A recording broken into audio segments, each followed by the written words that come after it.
It's no secret that a lot of our roads in Mississippi could use some work, but the Mississippi Department of Transportation says it needs more money. WDAM 7's Delaney Dukes has more on how MDOT's executive director wants to increase funding for the department.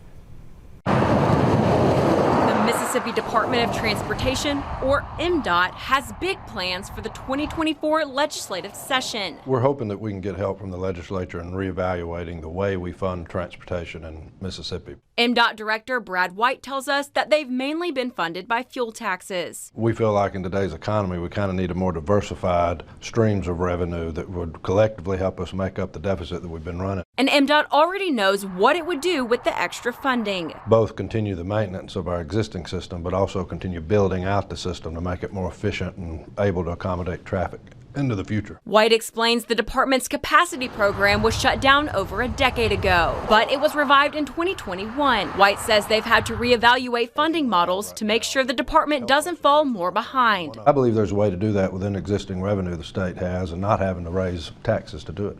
Which is where MDOT's agenda for the 2024 legislative session comes in. MDOT is proposing 3 new streams of revenue to the legislation: lottery funds, use tax funds, and gaming revenue funds. Currently, MDOT receives $80 million from the proceeds of the state's lottery. This piece of legislation would make that $80 million 80% of what's collected from the lottery, which last year would have been an additional $25 million, which could have been used to escalate other paving programs. Now, as for the use tax and gaming revenue funds, a percentage of that already goes to MDOT along with other agencies, and the rest is put into a general fund. But White says with this bill, he hopes to divert more money from the general fund towards MDOT. It seemed like that made the most common sense, that in order to avoid trying to raise the fuel tax, you could use existing revenue streams from there that's been going back into the general fund to plug into our paving and capacity program. Delaney Dukes, WDAM 7, on your side.